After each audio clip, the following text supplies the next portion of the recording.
గా నేర్చుకోవాలా? అప్టాక్స్ తో మా ఉచిత లైవ్ వెబినార్లలో చేరండి. ఆల్గో ట్రేడింగ్ కేవలం 10 రూపాయల బ్రోకరేజీ అందుబాటులో ఉంది. ఇప్పుడే అకౌంట్ ఓపెన్ చేయండి.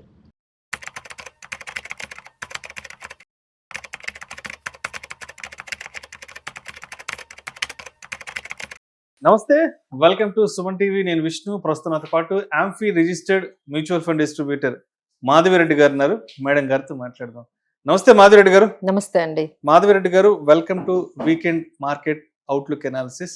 ఒకసారి శుక్రవారం మార్కెట్లు ఎక్కడ క్లోజ్ అయ్యి చూద్దాము. 15th మే శుక్రవారం క్లోజింగ్ చూద్దాము. సెన్సెక్స్ విషయానికి వస్తే 161 పాయింట్ల నష్టంతో 75,238 వద్ద క్లోజ్ అయింది. నిఫ్టీ విషయానికి వస్తే 46 పాయింట్ల నష్టంతో 23,643 వద్ద క్లోజ్ అయింది. డాలర్తో రూపాయి విలువ కనిష్టమై 96 స్థాయికి పడిపోవడం, ముడి చమురు ధర మళ్ళీ పెరగడం మార్కెట్లను బాగా ఇబ్బంది పెట్టినట్లుగా తెలుస్తోంది. ఏంటి మార్కెట్లకి ఈ ఇబ్బందులు? అసలు మార్కెట్లు ఎప్పుడు గట్టెక్కుతాయి, మార్కెట్లకి ఎప్పుడు మంచి రోజులు వస్తాయి అన్న దాని గురించి ఎక్కువగా కూడా డిస్కషన్ నడుస్తోంది. అసలు ఈ 2026లో మార్కెట్లు కోలుకుంటాయా లేదా, ఇన్వెస్ట్మెంట్స్ ఉంచాలా, వెనక్కి వెళ్ళిపోవాలా అన్న అలజడి, ఆందోళన ప్రతి ఒక్కరిలో వ్యక్తం అవుతుంది. ఏంటి అసలు మార్కెట్ సినారియో ఎలా ఉంది?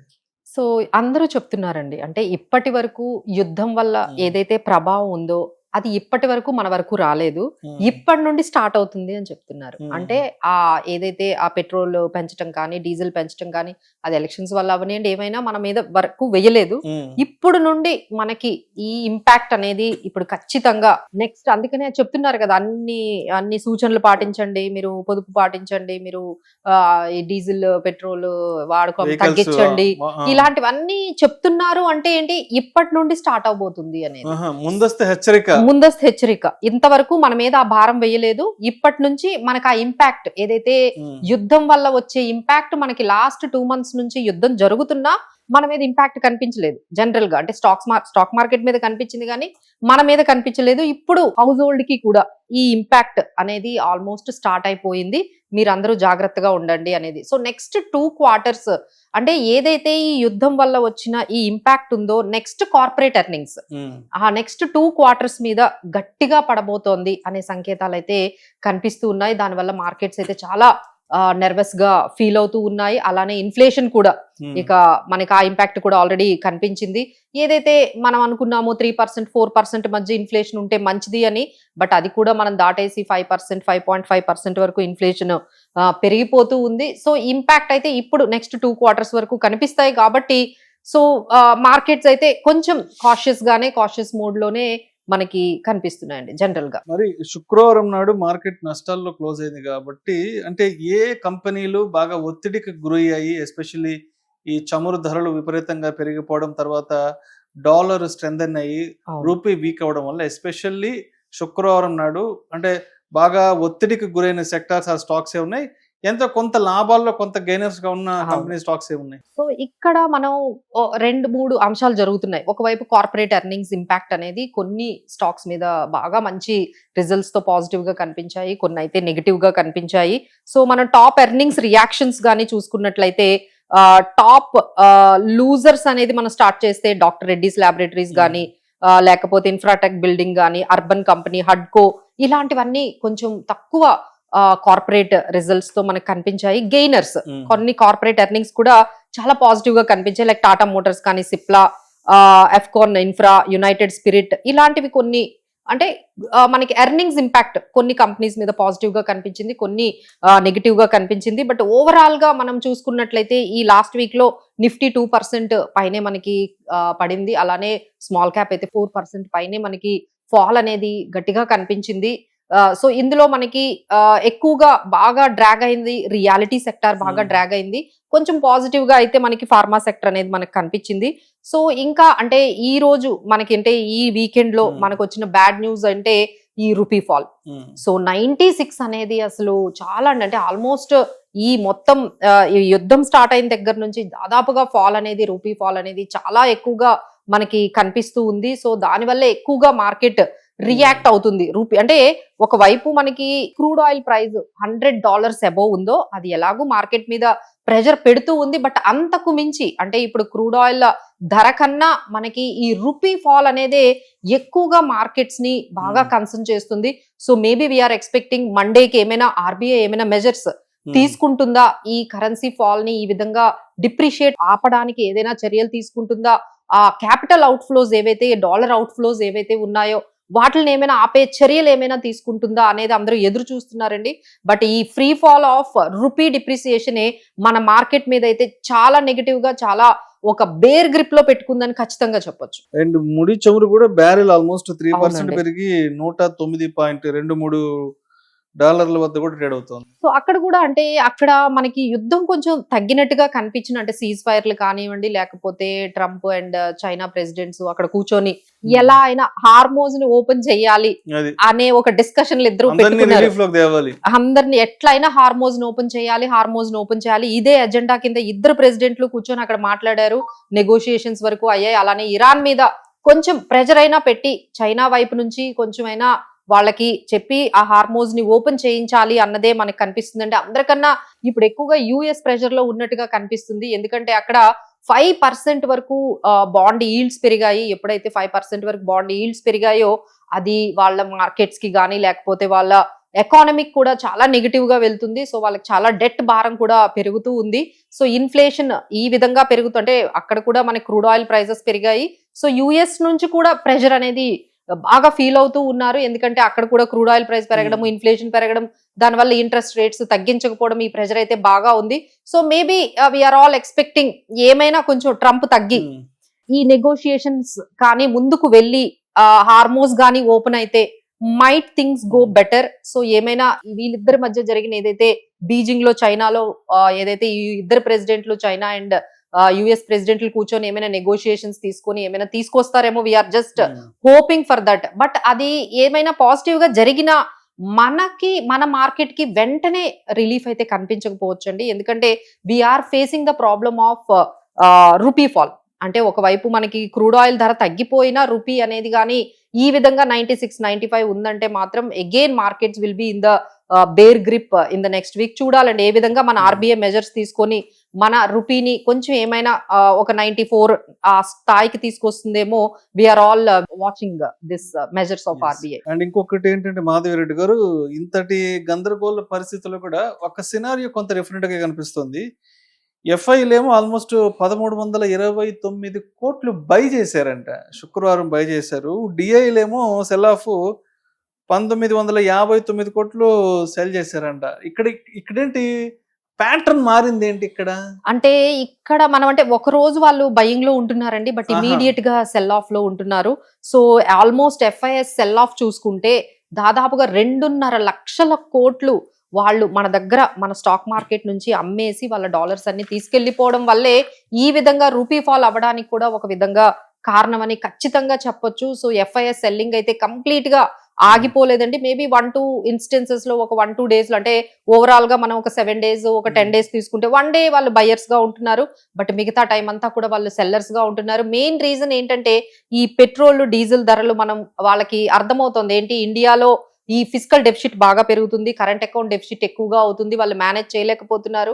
దీని ఇంపాక్ట్ అనేది ఇన్ఫ్లేషన్ పెరుగుతుంది, ఆ విధంగా జీడిపి గ్రోత్ కూడా తగ్గుతుంది. సో ఇలా ఇండియా కాకుండా మిగతా కంట్రీస్ అండి, అంటే ఎమర్జింగ్ మార్కెట్స్ మాకు చాలా బాగున్నాయి కదా, అంటే మీరు తైవాన్ తీసుకోండి, కొరియా తీసుకోండి, చైనా, ఇలాంటి కొన్ని కంట్రీస్ కి వాళ్ళు వెళ్ళిపోతున్నారండి. ఇండియాలో ఇక ఇంత రిటర్న్స్ రావు, ఎందుకంటే వాళ్ళకి 2 రకాల నష్టాలు ఉన్నాయి. ఒకటి ఏంటంటే ఇక్కడ ట్యాక్సెస్ ఎక్కువ, రీసెంట్ గా మనం క్యాపిటల్ గెయిన్స్ అనేవి బాగా పెంచారు, స్టాక్ మార్కెట్ మీద ఏవైతే రిటర్న్స్ వస్తాయో క్యాపిటల్ గెయిన్స్ పెంచారు. అలానే రూపీ ఫాల్ అనేది వాళ్ళని చాలా వరకు నష్టాల్లోకి ఎఫ్ఐఐస్ ని తీసుకువెళ్ళిపోతోంది. ఆ తర్వాత గెయిన్స్ కూడా రావడం లేదు. ఎకనామిక్ పాలసీస్ కూడా ఇక్కడ ఎకనామిక్ గ్రోత్ చూసుకున్నా, లేకపోతే కరెంట్ అకౌంట్ డెఫిసిట్ చూసుకున్న, ట్రేడ్ డెఫిసిట్ అంతా కూడా డెఫిసిట్ లో వెళ్తుంది. సో మన ఎకానమీలో వాళ్ళకి అంత పాజిటివ్ గా కనిపించట్లేదు. Whereas they are going countries like Vietnam కానీ, లేకపోతే సింగపూర్, లేకపోతే మనకి చైనా, కొరియా, జపాన్, ఇలాంటి కంట్రీస్ చాలా మంచి రిటర్న్స్ వచ్చాయండి. అంటే ఈవెన్ మీకు ఈ వార్ జరిగిన దగ్గర నుంచి ఓన్లీ మన ఇండియా అండ్ యూకే మాత్రమే నెగిటివ్ లో ఉన్నాయండి. If you see Japan, if you see US, if you see S&P 500, Korea, ఈ అన్ని కంట్రీస్ లోని వాళ్ళందరూ పాజిటివ్ గా ఉన్నారు. స్టాక్ మార్కెట్ లో మనకన్నీ కూడా స్టాక్ మార్కెట్ లో వాళ్ళు 5 to 10% వరకు పాజిటివ్ లో ఉన్నారు. సో వాళ్ళు they are taking some more like advantages. మన మార్కెట్ కన్నా వేరే మార్కెట్స్ పాజిటివ్ గా ఉన్నాయని వెళ్ళిపోతున్నారు. Maybe that might be the reason. And Modi గారి అనౌన్స్మెంట్ తర్వాత ఎస్పెషల్లీ ఎక్కువగా ఫోకస్ అయింది కొన్ని సెక్టార్స్ అయితే మాత్రము గోల్డ్ కి సంబంధించి అనౌన్స్మెంట్ ఒకటి, తర్వాత వర్క్ ఫ్రమ్ హోమ్ చెప్పారు. సో ఎప్పుడైతే వర్క్ ఫ్రమ్ హోమ్ చెప్పారో ఈ ఐటీ కంపెనీలకి సంబంధించిన స్టాక్స్ కూడా గట్టిగానే ఒత్తిడికి గురయ్యాయి. తర్వాత నిఫ్టీ కూడా 2% ఫాలో అయింది, స్మాల్ క్యాప్ కూడా 4% ఫాలో అయింది. సో ఎలా ఈ సినారియో ఎలా చూడాలి? సో ఇంకా అంటే మనకు అన్ని వైపుల నుంచి ఒక నెగిటివ్ న్యూస్ అయితే బాగా కనిపించిందండి. ఒకవైపు ఈ పెట్రోల్ పెంచడం, ఇన్ఫ్లేషన్ పెరగడము, ఒకవైపు రూపీ ఫాల్ అవ్వడము, FII సెల్లింగ్ చేయడము, ఒకవైపు క్రూడ్ ఆయిల్ నోట్ $6 ఉండడం, ఇవన్నీ సరిపోక ఇప్పుడు యాంథ్రఫిక్ అనేది మన ఎస్పెషల్లీ ఇండియన్ ఐటీ కంపెనీస్ ని ఒక 52 వీక్ లోకి తీసుకెళ్లిపోయిందండి. ఎప్పుడు ఇంత లోయెస్ట్ మనకి కనిపించలేదు. So AI is coming very అంటే మన ఇండియన్ ఐటీ కంపెనీస్ కి చాలా నెగిటివ్. ఎందుకంటే వాళ్ళు తెచ్చిన కొత్త ఏవైతే టూల్స్ ఉన్నాయో, ఇక ఇండియన్ ఐటీ కంపెనీస్ ఏవైతే వర్క్స్ చేస్తున్నాయో అవన్నీ రీప్లేస్ చేసినట్టుగా వాళ్ళు చాలా వరకు ఓపెన్ AI గానీ వీళ్ళందరూ కూడా మంచి టూల్స్ తో వాళ్ళు వచ్చారు. ఇంకా వాళ్ళ ఎక్స్పాన్షన్ కూడా AI లో చాలా ఇన్వెస్ట్ చేస్తూ ఉన్నారు. వాళ్ళకి ధీటుగా మన ఇండియన్ కంపెనీస్ అంత ఇన్వెస్ట్ చేయలేకపోతున్నాయి.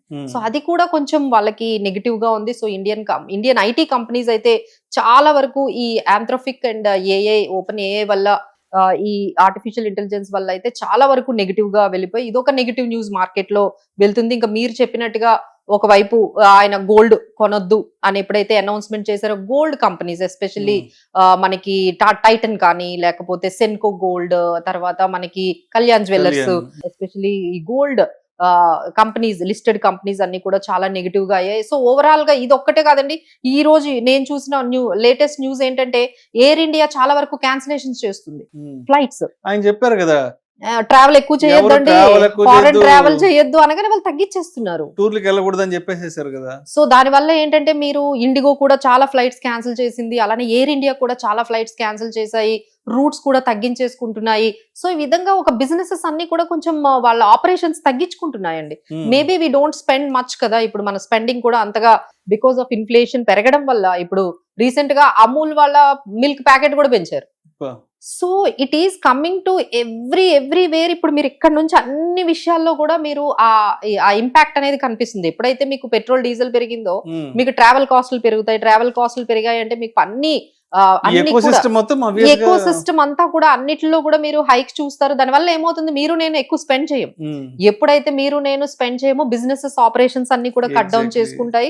దానివల్ల ఎకనామిక్ యాక్టివిటీస్ తగ్గిపోతుంది, అన్ఎంప్లాయ్మెంట్ జనరేట్ అవుతుంది, జీడిపి అనేది కొంచెం ఇంపాక్ట్ అవుతుంది. సో దీనివల్ల ఏంటంటే next 2 quarters is going to be very challenging for Indian stock markets. అయితే ఎస్పెషల్లీ ఈ రియాలిటీ సెక్టర్ విషయానికి వస్తే ఆఫీసు వర్క్ స్పేసెస్ కూడా చాలా ఇబ్బందులు పడ్డాయంటే, ఎస్పెషల్లీ బెంగళూరులో కూడా. అంటే ఎప్పుడైతే వర్క్ ఫ్రమ్ హోమ్ చేసుకోండి, ఆఫీస్కి వచ్చే పని లేదని చెప్పారు, ఒక్కసారిగా రియాలిటీ సెక్టర్ కూడా అయోమయానికి గురైంది. అవునండి, బాగా పడ్డాయి. ఎందుకంటే లాస్ట్ వీక్ లో ఎక్కువగా ఏ సెక్టార్ ఫాలో అయిందంటే రియాలిటీ సెక్టర్ బాగా. ఎందుకంటే మీకు అన్ని సిటీస్ లో చూసుకుంటే బెంగళూరు గానీ, హైదరాబాద్ గానీ ఆ పర్టికులర్, ఎందుకంటే సార్ ఈ పర్టికులర్ సిచ్యువేషన్స్ లో ఎవరు అన్ని కోట్లు పెట్టి ఎక్కడ ఇన్వెస్ట్ చేస్తారు రియాలిటీలో. సో అదొకటి. మీరు అన్నట్టుగా వర్క్ ఫ్రమ్ హోమ్ అనేది కానీ మళ్ళీ స్టార్ట్ చేస్తే, హైబ్రిడ్ మోడ్ లోకి కానీ వెళ్ళిపోతే అగైన్ దానికి కమర్షియల్ స్పేసెస్ కి అంతా రెంట్స్ కూడా తగ్గుతూ ఉంటాయి కమర్షియల్ స్పేసెస్ కి. ఎందుకంటే వర్క్ ఫ్రమ్ హోమ్ అనేది ఎక్కువగా మనము దాని వైపు డిస్టర్బ్ అయిపోతూ ఉంది. సో రియాలిటీ మీద అయితే కొంచెం ప్రెషర్ పడింది. సో ఓవరాల్ గా ఏదైతే మనకి ఈ చాలా సెక్టార్స్ ఈ పర్టికులర్ అంబిట్ లో కొంచెం మనకి ఇంపాక్ట్ అయితే కనిపిస్తూ ఉంది. సో ఇదైతే కార్పొరేట్ ఎర్నింగ్స్ మీద నెక్స్ట్ 2 quarters లో కనిపిస్తుందండి. So need to be very careful while investing. తర్వాత మోడీ గారు కూడా చాలా బిజీగా ఉన్నారు, వారు టూర్స్ లో ఉన్నారు, యుఏ లో ఉన్నారు కదా.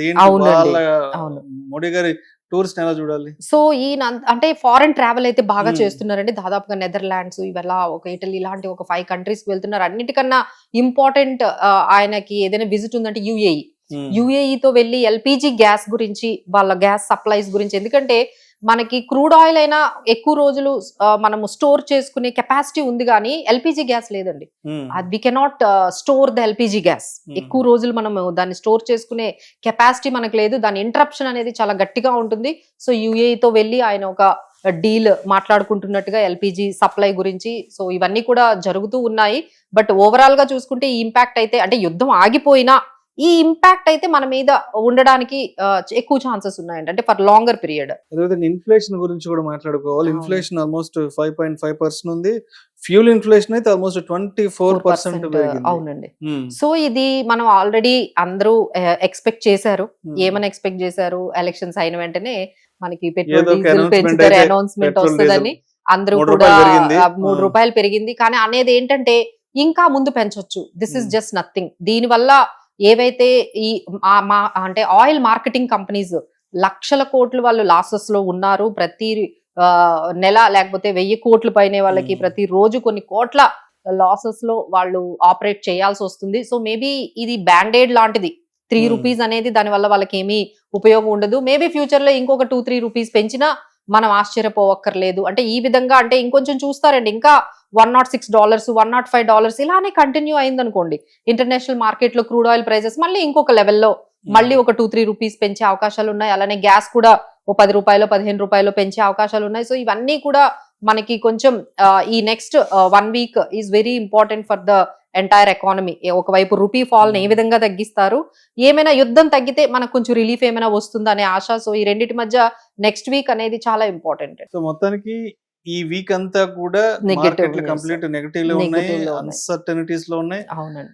మార్కెట్లకి ఎన్ని రకాల నెగటివ్ న్యూస్లు కావాలో అన్ని రకాల, కొన్ని వందల కొద్ది, డజన్ల కొద్ది నెగటివ్ న్యూస్లు అయితే మాత్రం మార్కెట్ కి బాగా అన్ని సరంజామా అంతా రెడీగా ఉంది. సో మొత్తానికి నెక్స్ట్ వీక్ మండేకి మనం ఎలా జాగ్రత్తగా ఉండాలి? సో దట్స్ వాట్ అండి, అంటే కాషియస్ గా అయితే ఉండాలి. కొంతమంది దీన్ని ఆపర్చునిటీగా తీసుకొని కొన్ని స్టాక్స్ ని బై చేసుకునే అవకాశాలు కొంతమంది చేస్తూ ఉన్నారు. బట్ ఓవరాల్ గా మనం చూసుకుంటే మాత్రం అప్ సైడ్ అనేది చాలా లిమిటెడ్ గా ఉంది. అప్ సైడ్ అనేది అంటే 24,200, 24,400. అలానే మనకి డౌన్ సైడ్ చూసుకుంటే దాదాపుగా 23,200, 23,400 ఎంతవరకు కూడా డౌన్ సైడ్ కనిపిస్తుంది. సో మేబీ వీఆర్ ఎక్స్పెక్టింగ్ ఏమైనా జియో పొలిటికల్ టెన్షన్స్ కొంచెం తగ్గి, ఈ పర్టికులర్ ఏదైతే మనకి వార్ ఉందో లేకపోతే స్ట్రేట్ ఆఫ్ హార్మోజ్ ఉందో అక్కడ ఏమైనా వాళ్ళు ఒక పర్టికులర్ అండర్స్టాండింగ్ కి ఏమైనా వస్తే కొంచెం ఈజ్ అవుతుందండి. Otherwise it is going to be very tough. మళ్ళీ ఆయన మొదలుపెట్టి ఇక మళ్ళీ యుద్ధంలో కంటే ఇప్పుడు కొంచెం బ్రేక్ లో ఉన్నట్టున్నారు ఆయన. So Trump is on the break due to the visit of Beijing.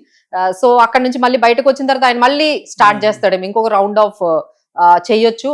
అన్నిటికన్నా ఇంపార్టెంట్ ఏంటంటే మనం మండే చూడాల్సింది ఏంటంటే రూపీ ఏ విధంగా మనకి రికవరీ అవ్వబోతోంది, ఆర్బీఐ ఏ విధంగా తీసుకోబోతోంది చర్యలు, దాని మీదే మన మార్కెట్ అనేది ఖచ్చితంగా ఆధారపడి ఉంటుందండి. So please watch the rupee ఏ విధంగా మనకి మళ్ళీ $95 వస్తుందా, 95 రూపీస్ ఎగెనెస్ట్ డాలర్ కి వస్తుందా, లేదు అంటే 96.14 వరకు కూడా వెళ్ళిపోయింది. సో దాన్ని బట్టే మన మార్కెట్స్ అనేవి డిపెండ్ అయి ఉన్నాయి. అలానే ఎర్నింగ్స్ కూడా కొన్ని మిక్స్డ్ ఎర్నింగ్స్ అనేవి జరుగుతున్నాయి. కొన్ని మంచి ఎర్నింగ్స్ వస్తున్నాయి, కొన్ని ఏమో కొంచెం డిసప్పాయింట్ చేస్తున్నాయి. ఓవరాల్ గా మిక్స్డ్ ఎర్నింగ్స్ అయితే మార్కెట్ లో కనిపిస్తున్నాయి. So markets are into the this kind of range of 23,200 నుంచి 24,200 ఈ రేంజ్ లో ఎక్కువగా కనిపిస్తుంది. Thank you so much Madhavi Reddy గారు. వీకెండ్ మార్కెట్ అనాలిసిస్ ని చాలా డీటెయిల్ గా తెలియజేస్తే థ్యాంక్ యూ సో మచ్.